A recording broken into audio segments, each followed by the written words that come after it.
Item ಯಾವುದೇ ಇರಲಿ try ಮಾಡಿ ಆಚಿ ಚಿಕನ್ ಮಸಾಲಾ. ಕೆಎಸ್ಆರ್ಟಿಸಿ ಪ್ರಯಾಣಿಕರಿಗೆ ಗುಡ್ ನ್ಯೂಸ್. ಹೊಸ 105 ಬಸ್ಸುಗಳು ಸಂಚಾರ ಆರಂಭಿಸಿದ್ದು, ಇದರಲ್ಲಿ 70 ಪ್ರೀಮಿಯಂ ಪಲ್ಲಕ್ಕಿ ಬಸ್ಗಳು ಸಹ ಇರೋದು ವಿಶೇಷ. ಇದರಿಂದ ಪ್ರಯಾಣಿಕರಿಗೆ ಮತ್ತಷ್ಟು ಅನುಕೂಲವಾಗಲಿದ್ದು, ಡೀಟೇಲ್ಸ್ ಇಲ್ಲಿದೆ ನೋಡಿ.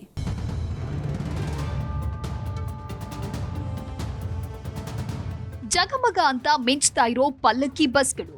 ಆ ಬಸ್ಗಳಿಗೆ ಚಾಲನೆ ನೀಡಿದ ಸಾರಿಗೆ ಸಚಿವರು. ಇದು ಶಾಂತಿನಗರದ ಸಾರಿಗೆ ನಿಗಮದಲ್ಲಿ ಕಂಡುಬಂದ ಝಲಕ್. ಇದು ನಿಜಕ್ಕೂ ಕೆಎಸ್ಆರ್ಟಿಸಿ ಪ್ರಯಾಣಿಕರಿಗೆ ಒಂದು ರೀತಿ ಸಂತಸದ ಸುದ್ದಿ ಅಂದ್ರೂ ತಪ್ಪಾಗುವುದಿಲ್ಲ. ಯಾಕೆ ಅಂದ್ರೆ ಇನ್ಮುಂದೆ ಹೊಸ 105 ಬಸ್ಗಳು ಸಂಚಾರ ಆರಂಭಿಸಿವೆ.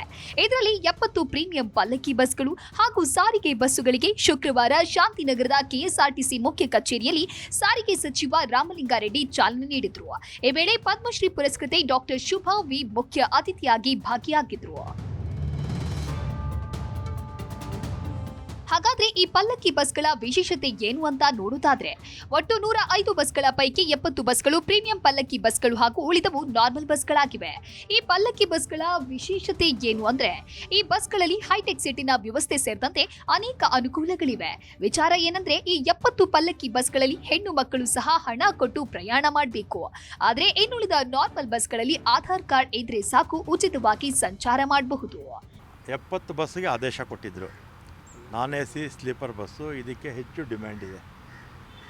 ಇವತ್ತು ಪ್ರಾರಂಭ ಮಾಡಿದ್ವಿ. ಅದು ಲಾಂಗ್ ರೂಟ್ಸ್ ಎಲ್ಲನೂ ದೂರದ ಹುಬ್ಬಳ್ಳಿ, ಧಾರವಾಡ, ಬೆಳಗಾವಿ, ಬಿಜಾಪುರ, ಈ ಕಡೆ ನಮ್ಮ ಹಳೆ ಮೈಸೂರಲ್ಲಿ ಎಲ್ಲೆಲ್ಲಿ ಅವಶ್ಯಕತೆ ಇದೆಯೋ ಅಲ್ಲೆಲ್ಲ ಕೂಡ ಹಾಕ್ತಾರೆ. ಇದರಲ್ಲಿ 30 ಸೀಟ್ ಇರುತ್ತೆ.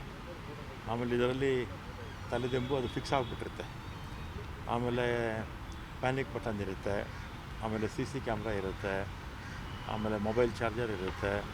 ಮತ್ತು ಎಮರ್ಜೆನ್ಸಿ ಎಕ್ಸಿಟ್ಟು ಹಿಂದ್ಗಡೆ ಬ್ಯಾಕ್ ಇದೆ. ಮತ್ತು 2 ಎಮರ್ಜೆನ್ಸಿ ಎಕ್ಸ್ಟ್ರಾ ಇರುತ್ತೆ ಟಾಪಲ್ಲೇ ಬೇಕಾದ್ರೆ ಕಾರಲ್ಲಿ ಇರುತ್ತಲ್ಲ, ಓಪನ್ ಇರುತ್ತಲ್ಲ, ಆ ಥರ ಇಲ್ಲೂ 2 ಇರುತ್ತೆ. ಅಂದರೆ ಒಟ್ಟು 5 ಡೋರ್ಸ್ ಇರುತ್ತೆ. 2 ಒಂದು ಡ್ರೈವರ್ಗೆ, ಇನ್ನೊಂದು ಪ್ಯಾಸೆಂಜರ್ಸ್ಗೆ, ಒಂದು ಎಮರ್ಜೆನ್ಸಿ ಉಳ್ಳವರು, ಇನ್ನೊಂದು 2 ಟಾಪಲ್ಲಿ. ಏನೇ ಹೇಳಿ, ಶಕ್ತಿ ಯೋಜನೆ ಬಂದಾಗಿನಿಂದ ಬಸ್ಗಳ ಕೊರತೆ ಇಲ್ಲದಂತೆ ಸರ್ಕಾರ ನೋಡಿಕೊಳ್ತಾ ಇದೆ. ಕೆಎಸ್ಆರ್ಟಿಸಿಗೆ ಹೊಸ ಹೈಟೆಕ್ ಬಸ್ಗಳು ಸೇರ್ಪಡೆಯಾಗಿದ್ದು ಪ್ರಯಾಣಿಕರಿಗೆ ಅನುಕೂಲವಾಗಿದೆ.